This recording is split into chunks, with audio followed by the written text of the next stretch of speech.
భగవంతుడా, తల్లి కడుపులో ఉన్న బిడ్డ ఆడో మగవని తెలుసుకునే తెలివిచ్చావు, కానీ ఆ పుట్టే బిడ్డ మంచివాడో చెడ్డవాడో అని తెలుసుకునే తెలివి ఎందుకు ఇవ్వలేదో ఇప్పుడు తెలిసింది. అదిస్తే ప్రతి తల్లిదండ్రి ముందుగానే జాగ్రత్త పడి నిన్ను పూజించడం మానేస్తారు కదూ.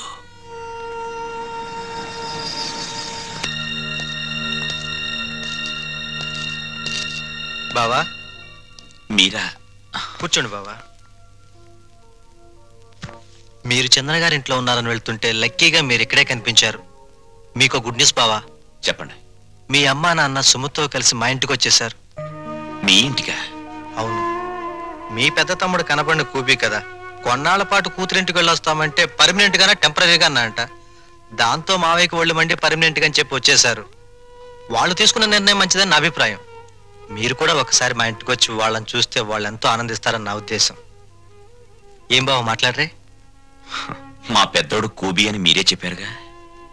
ఇప్పుడు నేను మీ ఇంటికి వచ్చి మా నాన్నని కలిస్తే మీరు, నేను, మా నాన్న కుమ్మక్కై ఒక చోటుకి చేరామని, మనమంతా ఒకటైపోయి వాళ్ళని వేరు చేశామని నాన్న అలరి చేస్తాడు.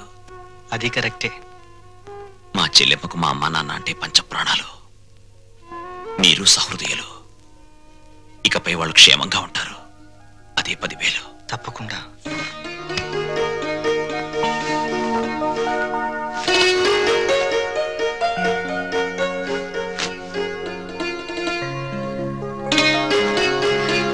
ఏమ్మా, మా కోసం అన్ని సిద్ధంగా అమరుస్తున్నావా?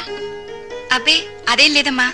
మరి మీ నాన్నగారికి మల్లె పువ్వు లాంటి తెల్లటి దుప్పటి తెళ్ళు ఇష్టమని, అవి లేనిదే సరిగ్గా నిద్ర పట్టదనేగా.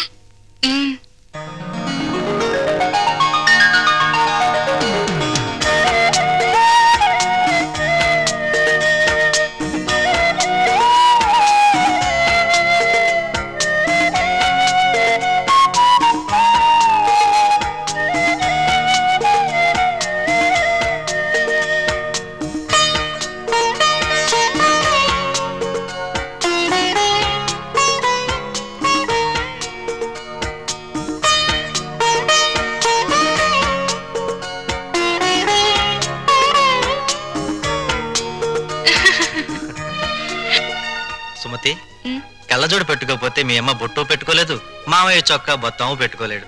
ఆ కళ్ళజోడు అడిగి తీసుకో, అలాంటిది ఇంకోటి తెస్తాను.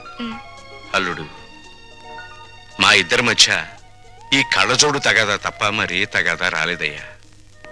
ఆ చిన్న తగాదా కూడా లేకపోతే భార్యాభర్తల మధ్య అచ్చట ముచ్చట ఏముంటుంది చెప్పు. అదేనా మిగిలితే అదో తృప్తి. అప్పుడు పెద్దవాళ్ళని కాదనుకుని ఉన్న అండ పోగొట్టుకున్నాం. ఇప్పుడు పాపారావుని కూడా కాదనుకుంటే మనకి పెద్ద దిక్కు ఎవరు? పెద్ద దిక్కు కోసం ఉన్న కిడ్నీలు పోగొట్టుకుని మన ఆరోగ్యం పోగొట్టుకుంటావా? అల్లుడు రేట్ చేసిన పాయింట్ కరెక్ట్, నీ ఆన్సరు కరెక్ట్. దీనికి తరుణోపాయం నీకన్నా నాకన్నా తెలివైన వాడు కనుక అల్లుడే బాగా ఆలోచించగలడు. ఏం అల్లుడు? నేనేం ఆలోచించగలను? దీంట్లో ఆలోచించడానికి ఏముంది అల్లుడు? మనకి కావాల్సింది ఆఫ్టర్ ఆల్ ఒక కిడ్నీ. నీ బుర్రకి కిడ్నీ సంపాదించడం పెద్ద సమస్య. బాగా ఆలోచించు. ఆలోచిస్తున్నాడు ఆలోచిస్తున్నాడు ఆలోచిస్తున్నాడు ఆలోచిస్తున్నాడు. అత్తయ్య, అమ్మా, నాన్నగారేరి? నా వల్ల కాదురా బాబు, ఆయనతో నేను పడలేను. శ్రీశైలం వెళ్ళామా, అక్కడి నుంచి రామేశ్వరం, కన్యాకుమారి రోలర్ మీద వెళ్ళాలని మొండికేశారు. ఆయన సత్రంలో నిద్రపోతూ ఉంటే ఆయనతో చెప్పా పెట్టకుండా పారిపోయేసాను. మావయ్య గారు కంగారు పడతారేమో అత్తయ్య. ఏం పర్వాలేదమ్మా, రోలర్ చక్రం మీద ఇంటికి వెళ్తున్నానని రాసి దొంగల బండి ఎక్కువచ్చేసాను. వదిలిగారు, ఇదేనా రావడం? అవునదినే.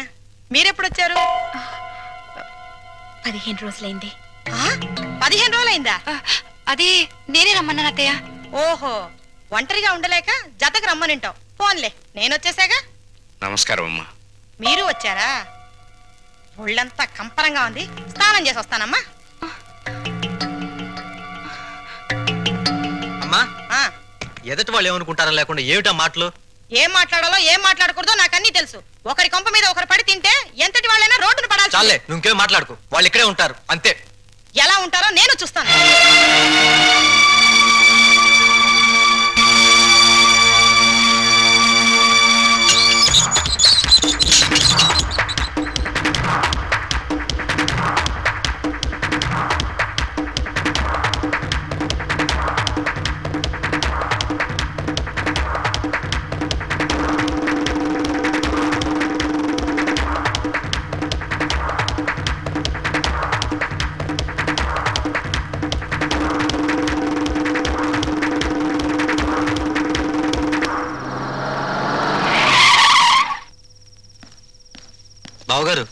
అన్నయ్య అమ్మ నాన్నల్ని చిన్నన్నయ్య కాళ్ళ వెళ్ళ పడతాను వెంట తీసుకువెళ్ళాడు.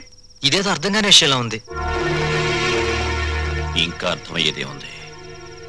ఆ కసాయివాడి మాటలు నమ్మి అమ్మా నాన్న తోడేళ్ల కొంపకు వెళ్ళారంటే ఇదేదో పెద్ద కుట్రే. తేలుస్తా.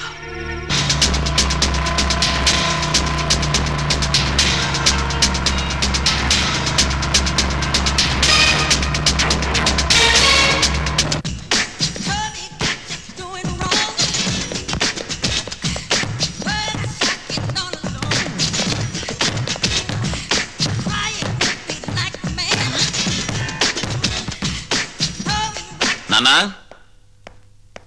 నాన్నా, ఏమిటా కేకలు? ఎవరు కావాలి? మా అమ్మ నాన్న ఎక్కడ? అక్కడ.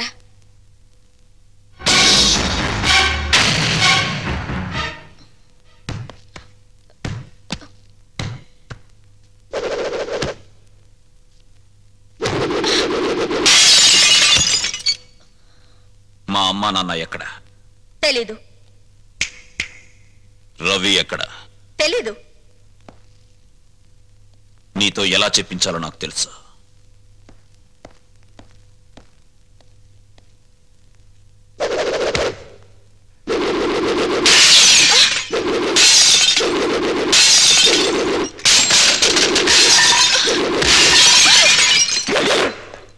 పొగరబోత్తాను నీకే కాదు, నాకు ఉంది.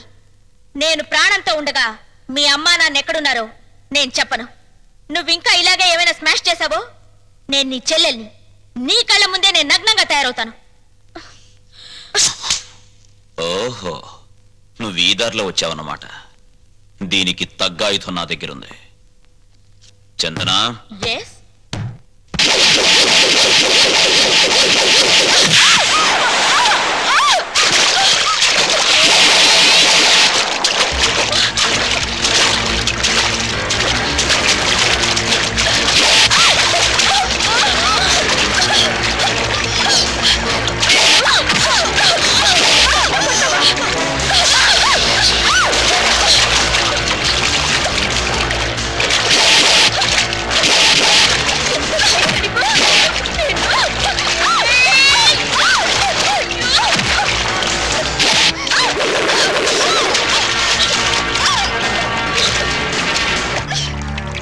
చూడు నీ జింగిల్ జింగిల్ జాని, నాతో పెట్టుకుంటే ఎవరి పరిస్థితి అయినా ఇంతే.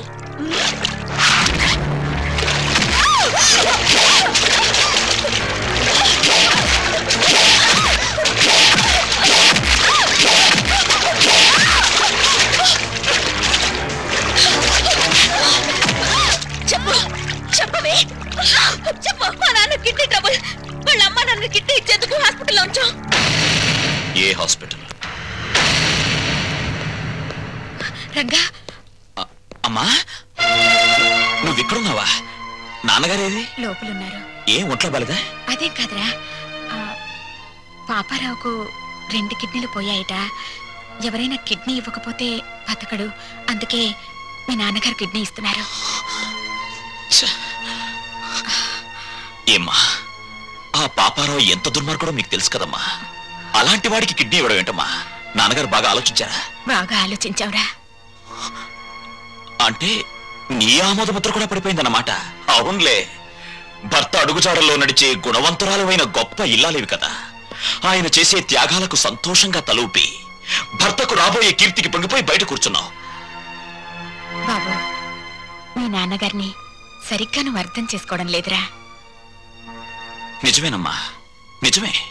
అర్థం చేసుకోకే ఒకసారి చీపోరా అంటే బయటికి వెళ్ళిపోయాను. ఇప్పుడేమైనా అర్థం అవుతారేమో ఒకసారి ప్రయత్నిస్తాను. ఎక్కడా మహానుభావుడు?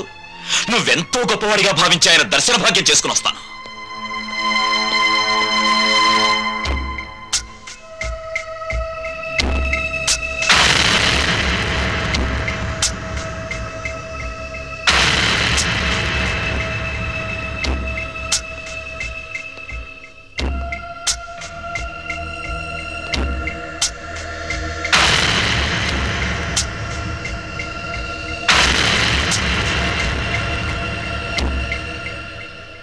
మీ నిర్ణయాల వల్ల భార్యతో సహా లోకమందరి మెప్పు పొందగలిగిన త్యాగమూర్తి శ్రీ శ్రీ శ్రీ రఘురామయ్య గారు నమస్కారం. శత్రువుకి తన కవచకుండలాల్ని దానం చేసి తన ప్రాణాన్నే పణంగా పెట్టిన కర్ణుడు మీకు బంధువా? పక్షి ప్రాణం కోసం తన రక్త మాంసాల్ని కోసిచ్చిన శిబి చక్రవర్తి మీకు ఆదర్శప్రాయుడా? ఎంత మంచిని ప్రోత్సహిస్తున్నారు సార్. కానీ వాళ్ళంతా లోక కళ్యాణం కోసం త్యాగాలు చేశారు. మీరు లోకానికి చెడు మాత్రం చేసే ఈ పాపారావుని రక్షించి ప్రజల్ని భక్షించమని ప్రపంచం మీదకి వదలబోతున్నారు. ఇదే మీకు తెలిసిన నీతి, న్యాయం, ధర్మం. రేరంగా, నీ ఆవేశం నీదేనా? నేను చెప్పేది కాస్త వింటావా? చెప్పండి చెప్పండి. లోకంలో ప్రతి వ్యక్తి తను చేసిందే సరైందనుకుంటాడు. అది మానవ నైజం. అక్కడ అమ్మ సమర్థించడాన్ని విని సంతోషంతో గుండె వేగం పెరిగింది. ఇప్పుడు తమరి వాదన విన్న తర్వాత ఆనందంతో హృదయమే పగిలిపోతుందేమో. చెప్పండి, త్వరగా చెప్పండి. రేరంగా, నువ్వు ఎంత వ్యంగ్యంగా మాట్లాడినా నేను చెప్పేది కూడా వినరా. వాడు పాపారావు అన్న విషయం పక్కన పెట్టు. ప్రస్తుతానికి తనవాడెవరు ఆదుకోక ఓ మనిషి కిడ్నీ లేక చచ్చిపోతున్నాడ్రా.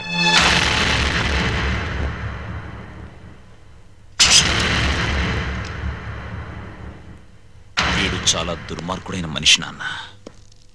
నిన్ను కష్టాలు పాలు చేయడమే వీడి జీవిత ధ్యేయం. రంగా, ఏం చేయబోతున్నావురా?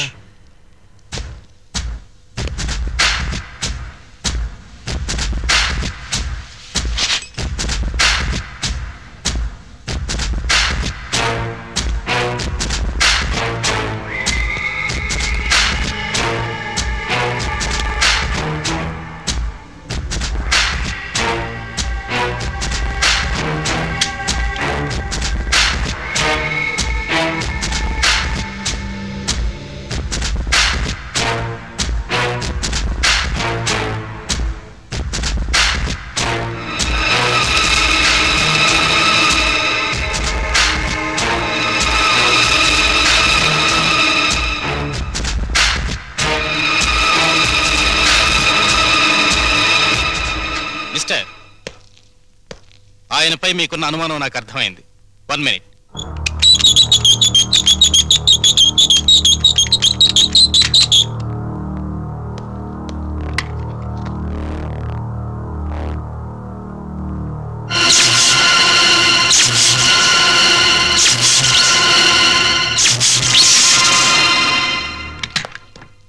ఆయన్ని షాక్ నుంచి కోలుకునేందుకు చేయాల్సిన ప్రయత్నాలన్నీ చేశాను.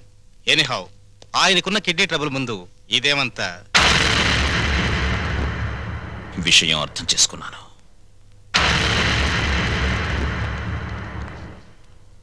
నాన్న, పాపారావు దీనాతి దీనమైన స్థితిలో ఉన్నాడు గనక మానవతా దృష్టితో అతనికి కిడ్నీ ఇవ్వడానికి సిద్ధమయ్యావని అర్థమైంది. ఆ అవకాశం నాకివ్వు. పాపారావుకి కిడ్నీ నేనిస్తాను. రంగా, నన్ను రక్షించడానికి ప్రయత్నిస్తున్నావు కదూ? అలా ఎందుకు అనుకోవాలి నాన్న? నీకన్నా నాలో వయస్సుంది. బ్రతకడానికి 2 కిడ్నీలు అక్కర్లేదు, అర కిడ్నీ చాలు అన్న ఆవేశం ఉంది. వీటన్నిటికీ మించి నీ పెంపకంలో నేర్చుకున్న నీతి, నిజాయితీ, కృతజ్ఞత, బాధ్యత నాలో ఉన్నాయి. ముఖ్యంగా నన్ను వంచిన వాడితో డీల్ చేసే అవకాశం వస్తుంది. అయితే పగ తీర్చుకునే ఆలోచనతో ఈ దానానికి సిద్ధపడుతున్నావు అన్నమాట. చచ్చ, కౌరవులు పాండవులు అన్నదమ్ములు. వాళ్ల మధ్య యుద్ధం వచ్చేసరికి న్యాయ మార్గాన ఉన్న పాండవులు సైతం తమ తాత భీష్ముణ్ణి ఎలా చంపాలో, తమ గురువు ద్రోణుణ్ణి ఎలా జయించాలని ఆలోచించారు. నిజానికి ఇప్పుడు నా పరిస్థితి అంతే. ఆ యుద్ధంలో కత్తులు, కటార్లు, మంది, మార్బలం, కుట్ర, కుతంత్రాలు ఎన్నో ఉన్నాయి. కానీ ఈ యుద్ధంలో నెత్తురుండదు, చంపటాలుండవు. హృదయాలుంటాయి, నీతి నియమాలుంటాయి, బాంధవ్యాలుంటాయి.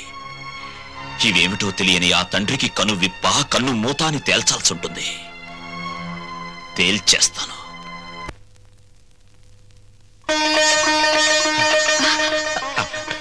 ఏమండి? లక్ష్మి, ఇక్కడే ఉన్నావా? శుభవార్త. తండ్రి పేరు చెప్తేనే మండిపడే రంగా ఇప్పుడు తనే కిడ్నీ ఇవ్వబోతున్నాడు. నిజమా? నాకు చాలా ఆనందంగా ఉంది. నాకు చాలా ఆనందంగా ఉంది. అయితే ఈ విషయం పిల్లల దగ్గరికి వెళ్ళి చెప్తా. నువ్వు పిల్లల్ని ఇంకా మర్చిపోలేదా? అదేమిటండి, రంగా తన తండ్రికి కిడ్నీ దానం చేస్తాడని ఏనాడన్నా ఊహించామా? అలాగే మన పిల్లల్లోనూ మార్పు రావచ్చుగా. అలాగే, నీ కోరిక ఎందుకు కాదనాలి? రా. సిగ్గులేదు? ఇప్పుడు దాకా ఎక్కడ బలాదూరు తిరిగొచ్చావు? పో అవతలకి. రంగడొచ్చి ఇంటి మీద దౌర్జన్యం చేస్తే దిక్కు దివాడం లేదు. అసలు మగాడవేనా? అది కాదు, ఆ టైంలో నేను ఇంట్లో లేను. రాణి, అది కదా మాట. అయ్యో, ఇదిగో అసలు జరిగిన విషయం ఏంటో తెలుసా? నాకేం చెప్పదు. ఎందుకు ఆవేశపడతావు? నేను ఇంట్లో లేను. కథలు చెప్తున్నావా?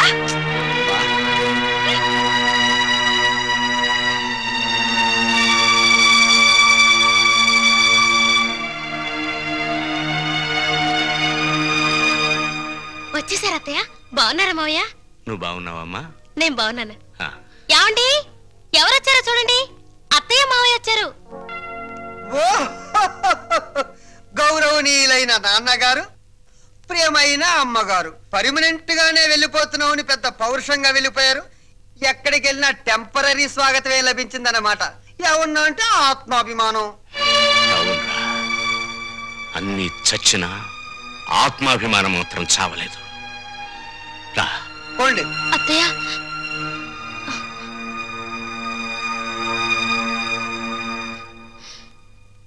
నీలాంటి కొడుకుని పురిట్లోనే వడ్లగిన చేసి చంపాలరా నీచుడా. ఓం స్వామియే శరణం శరణమయ్యప్ప. ఓం స్వామియే శరణం శరణమయ్యప్ప. ఓం స్వామియే శరణం శరణమయ్యప్ప. ఓం స్వామియే శరణం శరణమయ్యప్ప. ఓం స్వామియే శరణం శరణమయ్యప్ప. ఓం స్వామియే శరణం శరణమయ్యప్ప. నమస్కారం నమస్కారం. తమని చూస్తే ఏదో ఉన్నత కుటుంబం నుంచి వచ్చినట్టున్నారు. ఏమైనా కష్టాలా? మరి ఇంకే రండి, పంచుకుందాం.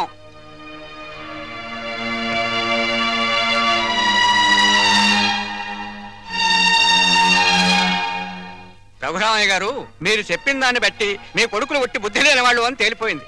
ఆస్తి మీ స్వాధీతం అంటున్నారు గనక మీరు రాసిన వీలునామా చెల్లదు అని ఒక్క నోటీస్ కొట్టండి. ఆస్తి మీ చేతికి వస్తుంది. దెబ్బకి వాళ్ళకి బుద్ధి వస్తుంది.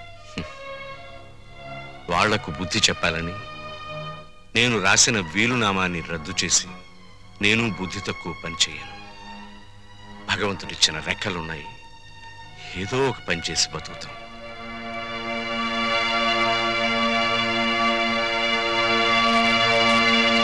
కొడుకులకు ఆస్తి పంచాల్సి వస్తే ఏ తండ్రైనా తన వాటా ఏమిటో ఖచ్చితంగా తెలుసుకోవాలమ్మా. అప్పట్లో ఏముండి పిల్లల్ని పెంచి పెద్ద చేశాం.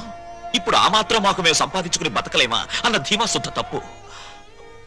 ఒక వయసు వచ్చాక మనసులో ఆవేశం ఉంటుంది తప్ప పూర్వంలా కష్టపడే సత్తా ఒంట్లో ఉండదమ్మా.